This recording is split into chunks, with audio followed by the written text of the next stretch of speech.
सतगुरु हम सूरीझ कर एक कहा प्रसंग,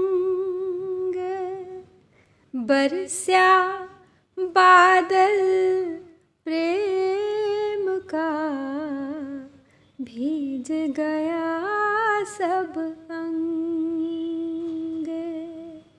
बरसा बादल प्रेम का, भीज गया सब अंग। सतगुरु हमसु रीझ कर एक कहा प्रसंग, बरस्या बादल प्रेम का, भीज गया सब अंग। कबीर बहुत प्रसन्न है आज, क्योंकि उनके सतगुरु उन पर बहुत प्रसन्न है। उन्होंने अपने शिष्य के ऊपर रीझ कर, उस पर प्रसन्न होकर उसे एक अद्भुत रहस्यमय प्रसंग सुनाया है। और उस परमानंद रूपी रहस्य ने कुछ ऐसा चमत्कार कर दिया है कि भीग गया हूँ मैं उस प्रेम की वर्षा में। तर कर दिया है मुझे सतगुरु ने वो आत्मानुभूति देकर, मुझे अपने दुर्लभ प्रेम का पात्र बनाकर उस सच्चित आनंद का रहस्य उजागर कर सतगुरु ने मुझे धन्य कर दिया है आज। और वो रहस्य क्या है? वो रहस्य है ब्रह्म की अनुभूति मेरे अपने भीतर और बाहर सब ओर, जो केवल सतगुरु की असीम कृपा से ही संभव है। आशय यही है कबीर का इन पंक्तियों से कि गुरु अपने ज्ञान के आधार पर साधक को प्रकाश की ओर ले जाता है। कबीरदास जी कहते हैं कि सतगुरु ने मेरी सेवा भावना से, मेरी भक्ति से प्रसन्न होकर मुझे ज्ञान की बात समझाई, जिसे सुनकर मेरे हृदय में ईश्वर के प्रति सच्चा प्रेम उत्पन्न हो गया। वो उपदेश मुझे ऐसा प्रतीत हुआ मानो ईश्वर प्रेम रूपी जल से भरे बादल बरसने लगे। उस ईश्वरीय प्रेम की वर्षा से मेरा अंग अंग भीग गया। वरना मुझ जैसा संसारी अपने भीतर भी भटकता है, अपने बाहर भी भटकता है, लेकिन कहीं भी ठौर नहीं पाता। लेकिन जैसा पहले बता चुके हैं कि गुरु का ज्ञानी होना आवश्यक है। हर गुरु सतगुरु नहीं होता। तो विशेषकर इस साखी में कबीर ने गुरु की महत्ता को स्थापित किया है। संत मत के प्रवर्तक थे कबीर, और संत काव्य में जगत का जो स्वरूप विकसित हुआ वो क्षणभंगुरता से परिपूर्ण था। नश्वर जीवन और अस्थिर संसार, और इन दोनों का रहस्य। संत मत के अनुसार संसार के कण कण में ब्रह्म व्याप्त है, और स्वयं वो पूरा संसार भी एक ब्रह्म में पूर्णतः परिव्याप्त है।